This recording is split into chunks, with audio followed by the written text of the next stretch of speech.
Movie का start एक खूबसूरत खेत में होता है जहां हम एक आदमी को देखते हैं जो एक लाश को ठिकाने लगा रहा होता है। इसके बाद वो आदमी अपने हथियार साफ करता है और फौरन लाश को दफन कर देता है। थोड़ी देर बाद सीन चेंज हो जाता है और हम एक आदमी को देखते हैं जिसका नाम जैक है। वो सड़क के किनारे लिफ्ट लेने के लिए गाड़ी का इंतजार कर रहा होता है। ये थोड़ा अजीब लगता है क्योंकि वहाँ एक रोड साइन नजर आता है जिस पर लिखा होता है कि इस सड़क पर कभी किसी को लिफ्ट ना दें।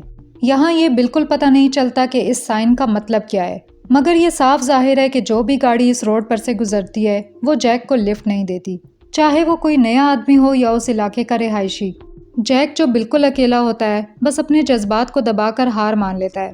वक्त गुजरता है और जैक चलता रहता है, लेकिन आखिर वो एक गाड़ी को देखता है जो बेकाबू होकर आ रही होती है।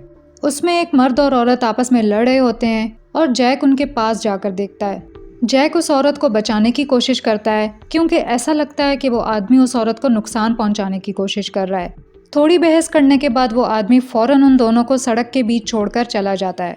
मजीद पूछताछ करने पर पता चलता है कि उस औरत का नाम वेरोनिक है और वो फ्रेंच बोलती है, लेकिन वो इंग्लिश भी अच्छी तरह बोलती है, जबकि जैक जो कि बरतानिया से है फ्रेंच बिल्कुल नहीं समझता। दोनों फैसला करते हैं कि वो साथ रहेंगे और किसी गाड़ी का इंतज़ार करेंगे क्योंकि एक की बजाय दो लोग ज़्यादा ताकतवर होते हैं। अब जब रात होती है तो वो दोनों फैसला करते हैं कि वो जंगल में कुछ वक्त गुजारेंगे। यहाँ हमें पता चलता है कि जैक उस वक्त फ्रांस में था, लेकिन जब वो घर वापस जाने वाला था तो कुछ गुंडों ने सड़क के बीच में उससे लूट मार की थी। इस वाक़ये के नतीजे में उसके सारे पैसे, मोबाइल फ़ोन और वो गाड़ी जो वो चला रहा था सब गुंडों ने छीन लिया, लेकिन खुशकिस्मती से उसका पासपोर्ट अभी भी उसके पास मौजूद था। दूसरी तरफ वेरोनिक अकेली रहती है और किसी दूसरे मुल्क जाने का इरादा रखती है क्योंकि उसके इलाके में उसका और कोई नहीं है। वो जैक को बताती है कि उसके पेरेंट्स एक लाइलाज बीमारी से मर गए थे। वेरोनिक ये भी बताती है कि वो हाल ही में ऑटोग्राफ बनाने की प्रैक्टिस कर रही थी। अब अगली सुबह जब जैक उठता है तो वो देखता है कि वेरोनिक उसके साथ नहीं है। फिर उसे पता चलता है कि वो नज़दीक की एक झील में नहा रही होती है। जैक जब ये देखता है तो फौरन झील में छलांग लगा देता है। झील में नहाने के बाद वो दोनों इलाके की सड़कों पर चलते हुए अपना सफ़र जारी रखते हैं। जब वो दोनों हालात से मायूस हो चुके होते हैं तभी अचानक एक गाड़ी आती है जो उन्हें लिफ्ट देने की ऑफ़र करती है, लेकिन वेरोनिक बिल्कुल भी खुश नहीं लगती और वो उस आदमी से घबराना शुरू हो जाती है जो उनकी मदद करना चाह रहा होता है। उस आदमी का नाम ग्रिजर्ड है जो इस इलाके में ही रहता है और उसकी इंग्लिश बहुत अच्छी नहीं है, इसलिए वो फैसला करता है कि वो जैक और वेरोनिक को पहले अपने घर ले जाएगा ताकि उन्हें अपनी बीवी से मिलवाए जो पहले इंग्लैंड में रह चुकी थी। जैक उस आदमी की मदद से खुश लगता है और उसकी ऑफ़र को रिजेक्ट नहीं कर पाता, इसलिए वो फ़ौरन उसके घर चले जाते हैं। इसके बाद वो दोनों ग्रिजर्ड के घर पहुंचते हैं जहां उन्हें उसकी बीवी वेलकम करती है जिसका नाम मैरी है। फिर मैरी जैक को उसके बेडरूम में भेज देती है जबकि ग्रिजर्ड वेरोनिक को उसके कमरे में भेज देता है। मैरी जब जैक को कमरे में अकेला छोड़कर चली जाती है तो जैक जो पहले ही थका हुआ होता है फ़ौरन बिस्तर पर लेट जाता है और जल्दी सो जाता है। जैक जब उठता है तो रात हो चुकी होती है।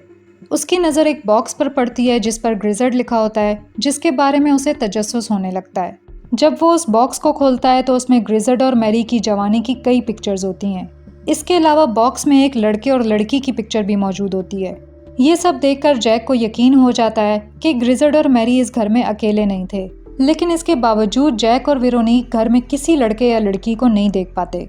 अब रात के खाने के दौरान वो सब एक सीरियल किलर के बारे में बात करते हैं जो इलाके में घूम रहा है। ग्रिजर्ड कहता है कि कातिल लाशों को कई टुकड़ों में काटकर दफन कर देता है। वेरोनिक कहती है कि कातिल ज़्यादातर कमज़ोर लोगों जैसे बच्चों और बूढ़ों पर हमला करता है।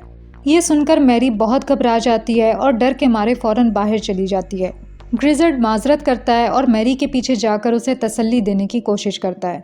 अब खाने के बाद जैक वेरोनिक के पास आता है जो गार्डन में सिगरेट पी रही होती है। बातचीत के दौरान वो उसे बताती है कि उसका एक भाई भी हुआ करता था, लेकिन अफसोस की बात है कि उसका भाई एक दिन खेत में छुपन छुपाई खेलते हुए ट्रैक्टर के नीचे आ गया था। इसके बाद जैक घर वापस आकर ग्रिजर्ड के साथ रात को टीवी देखने बैठ जाता है। तभी जैक कहता है कि उसे फ़ौरन ग्रिजर्ड के घर को छोड़ना होगा क्योंकि उसे अपनी फैमिली से मिलने के लिए इंग्लैंड वापस जाना है। इसके अलावा वेरोनिक भी दूसरे मुल्क जाने का इरादा रखती है ताकि वो अपनी ज़िंदगी वहाँ जारी रख सके। अब थोड़ी ही देर में जैक ग्रिजर्ड से उसके बच्चों के बारे में पूछता है, लेकिन ग्रिजर्ड अजीब तरीके से जवाब देता है कि उसके कोई बच्चे नहीं हैं।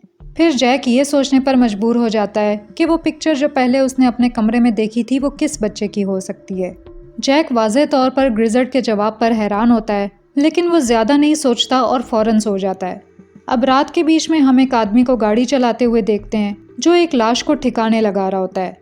उसे देखकर ऐसा लगता है कि ये वही आदमी है जिसे हमने मूवी के पहले सीन में देखा था। अगले दिन जब जैक उठता है तो वो शॉवर लेकर ग्रिजर्ड के घर से निकलने की तैयारी करता है, लेकिन उस सुबह घर के माहौल में एक पुरस्रार खामोशी होती है। इसके अलावा वेरोनिक भी वहाँ मौजूद नहीं होती। जब वो घर में वेरोनिक को ढूंढता है तो उसे एक जगह पर कई डॉल्स और मुख्तलिफ लोगों की बहुत सारी चीज़ें मिलती हैं। ये देखकर जैक को लगता है कि शायद ग्रिजर्ड वही सीरियल किलर हो सकता है जिसके बारे में वो रात के खाने पर बात कर रहे थे। जैसे ही जैक ये सब सोच रहा होता है, अचानक ग्रिजर्ड आ जाता है और उसके हाथ में एक हथौड़ा होता है। जैक उससे हथौड़े के बारे में पूछता है तो ग्रिजर्ड जवाब देता है कि वो घर के इर्द गिर्द कुछ चीज़ें ठीक कर रहा था। फिर ग्रिजर्ड कहता है कि वेरोनिक आज सुबह ही जा चुकी है और जैक को भी अब फौरन घर से चले जाना चाहिए। ग्रिजर्ड की बातों से जैक को अब उसके रवैये पर मजीद शक होने लगता है, जबकि ग्रिजर्ड उसे पहले ही बता चुका है कि वो अभी घर के इर्द गिर्द चीज़ें ठीक कर रहा था। आखिर जैक वेरोनिक का लेटर देखकर ग्रिजर्ड की बातों पर यकीन करना शुरू कर देता है जो वेरोनिक ने घर छोड़ने से पहले लिखा था। लेटर पढ़कर जैक बहुत गमगीन और परेशान हो जाता है और फिर फौरन घर से निकल जाता है। लेकिन जब जैक गहराई से सोचता है तो उसे ये एहसास होता है कि वेरोनिक की हैंड राइटिंग उन ऑटोग्राफ्स के साथ मैच नहीं करती जो उसने वेरोनिक के साथ जंगल में बैठकर देखे थे। अब ये बात जैक को मजीद उलझन में डाल देती है, लेकिन अचानक कोई जैक को बेहोश कर देता है और वो ज़मीन पर गिर जाता है। जब जैक होश में आता है तो वो खुद को एक पिकअप गाड़ी में देखता है जो हमें मूवी के स्टार्ट में भी नजर आई थी। यहाँ ये पता चलता है कि जैक को एक दरमियानी उम्र के आदमी ने जानबूझकर किडनैप करके बांध दिया है। उस आदमी का नाम डेला क्रॉइक्स है। जैक फौरन समझ जाता है कि वो अब किसी साइकोपैथ के जाल में फंस चुका है। इसके अलावा डेला क्रॉइक्स मजीद कोई इन्फॉर्मेशन नहीं देता और जैक को खाने की एक प्लेट भी देता है। ये पता चलता है कि डेला क्रॉइक्स की तरफ से जैक को दी जाने वाली सारी धमकियां सिर्फ झूठ और मजाक हैं। उसने ये सिर्फ जैक को डराने के लिए किया ताकि उसे लड़ने से रोक सके। इसके बाद वो जैक के हाथों से रस्सी खोल देता है और फिर एक कैमरे से जैक की पिक्चर ले लेता है। फिर डेला क्रॉइक्स जैक को वापस पिकअप ट्रक में डाल देता है और उसके मुंह पर डक टेप चिपका देता है। लेकिन बात यहाँ ख़त्म नहीं होती, क्योंकि डेला क्रॉइक्स अब एक सिरिंज तैयार करता है और जैक को बेहोश करने का फैसला करता है। अब जैसे ही डेला क्रॉइक्स जैक को इंजेक्शन लगाने वाला होता है, उसका ध्यान चूल्हे की तरफ जाता है जो अभी तक जल रहा होता है और धुआं निकल रहा होता है। इस मौके पर जैक फौरन फरार होने की कोशिश करता है और ख़ुद को आज़ाद करने के लिए एक कील उठा लेता है। जब डेला क्रॉइक्स वापस आता है तो उसे ये एहसास होता है कि जैक फरार हो चुका है। जैक काफ़ी दूर जा चुका होता है, लेकिन आखिर वो वापस ग्रिजर्ड के घर पहुंच जाता है। वहाँ उसे दोबारा मैरी और ग्रिजर्ड मिलते हैं जो घर से निकलने की तैयारी कर रहे होते हैं। जब दोनों घर छोड़कर चले जाते हैं तो जैक फौरन घर के अंदर जाता है ताकि वेरोनिक को ढूंढ सके। वेरोनिक एक कमरे में बंधी होती है जैसा कि उसे शक था। बगैर किसी हिचकिचाहट के जैक फौरन उसे आज़ाद कर देता है, लेकिन अचानक ग्रिजर्ड और मैरी घर वापस आ जाते हैं। जैक और वेरोनिक हथियार उठाते हैं और घर से निकलने वाले होते हैं, लेकिन जैसे ही मैरी और ग्रिजर्ड घर में एंटर होते हैं वो दोनों छुपने पर मजबूर हो जाते हैं। जब वो ऊपर जाकर वेरोनिक को ढूंढते हैं तो जैक और वेरोनिक दोनों किसी तरह घर से निकलने में कामयाब हो जाते हैं, लेकिन मैरी और ग्रिजर्ड दोनों उन्हें भागते हुए देख लेते हैं और दोनों उनका पीछा करने लगते हैं। जैक और वेरोनिक एक गाड़ी में फरार हो जाते हैं और मैरी और ग्रिजर्ड भी उनका पीछा करते हैं। सड़क पर गाड़ी चलाते हुए अचानक उनकी गाड़ी उलट जाती है, जिससे ग्रिजर्ड को उन्हें पकड़ने का मौका मिल जाता है, लेकिन वो जैक और वेरोनिक को नहीं पकड़ते और उन्हें दोबारा भागने का मौका देते हैं। आखिर जैक और वेरोनिक का भागना पूरी तरह से नाकाम हो जाता है, क्योंकि वो पैदल भाग रहे होते हैं जबकि मैरी और ग्रिजर्ड अपनी गाड़ी से उनका पीछा कर रहे होते हैं। इसलिए जैक और वेरोनिक के पास और कोई रास्ता नहीं बचता और वो मैरी और ग्रिजर्ड का सामना करने पर मजबूर हो जाते हैं। इस वक्त भी वो हार नहीं मानते और वेरोनिक फौरन जैक को एक कैबिन की तरफ ले जाती है। जब वो दोनों छुपने का फैसला करते हैं तो ये पता चलता है कि वो कैबिन असल में डेला क्रॉइक्स का है और वो भी वहाँ पहुँच चुका होता है। दूसरी तरफ डेला क्रॉइक्स हैरान हो जाता है जब वेरोनिक अचानक उसके सामने आती है। इसी लम्हे जैक उसे एक शॉटगन से धमकाता है, लेकिन डेला क्रॉइक्स गलती से फिसल कर एक तेज़ लोहे में फंस जाता है। फिर वेरोनिक जैक को एक प्लास्टिक से ढांप देती है और ऐसा लगता है कि उसके दिमाग में कुछ चल रहा है। फिर वो डेला क्रॉइक्स का चाकू उठाती है और आहिस्ता आहिस्ता उसके करीब जाती है। वो उससे मदद मांगता है, लेकिन वेरोनिक उसके सीने में चाकू घोंपकर उसे मार देती है। इसके बाद मैरी और ग्रिजर्ड कैबिन में आते हैं। जब ग्रिजर्ड वेरोनिक को देखता है तो उसे एक छोटी वेरोनिक नज़र आती है जब वो एक बच्ची थी, जिसका मतलब ये है कि वेरोनिक असल में ग्रिजर्ड की बेटी है। अब यहाँ ये पता चलता है कि वेरोनिक ही वो असल सीरियल किलर है जिसका जिक्र कल रात खाने के दौरान किया गया था और वो बेवजह लोगों को कत्ल करती है। इसके अलावा ये कि वेरोनिक ने ही छुपन छुपाई खेलने के दौरान अपने भाई को बेदर्दी से कत्ल किया और फिर लाश को टुकड़ों में काटा। उसने जैक से झूठ बोला था कि उसका भाई ट्रैक्टर के नीचे आकर मर गया था। इसका मतलब ये है कि जिस आदमी को हमने मूवी के स्टार्ट में देखा था वो ग्रिजर्ड ही था। ग्रिजर्ड ने अपने ट्रक ड्राइवर होने का फ़ायदा उठाया और वेरोनिक के किए गए कत्लों को छुपाने में उसकी मदद की। ग्रिजर्ड ने लाशों को अपने ट्रक में डालकर उन्हें दूर दराज और छुपी हुई जगहों पर दफन किया। अब अचानक जैक आ जाता है जो इस सारी सिचुएशन से पागल हो चुका होता है और वो मैरी और ग्रिजर्ड की कोई भी बात सुनने को तैयार नहीं होता। मैरी जैक को इंग्लिश में बताने की कोशिश करती है कि वो उसकी जान बचाने की कोशिश कर रहे हैं, लेकिन वेरोनिक फौरन उसे मारती है और वो बेहोश हो जाती है।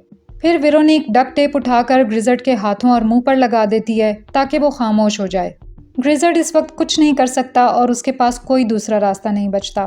वो बस हार मानकर वेरोनिक और जैक को वहां से जाते हुए देखता है। वेरोनिक खुशी से जैक को मुल्क से बाहर ले जाती है और जैक भी उसके साथ खुश नजर आता है। अब यहाँ हम देखते हैं कि वेरोनिक के हाथ में वही चाकू है जिसे उसने डेलाक्रॉइक्स को मारने के लिए इस्तेमाल किया था, जिसका मतलब है कि जैक को अभी तक ये अंदाज़ा नहीं है कि वेरोनिक बहुत जल्द उसे भी कत्ल कर देगी।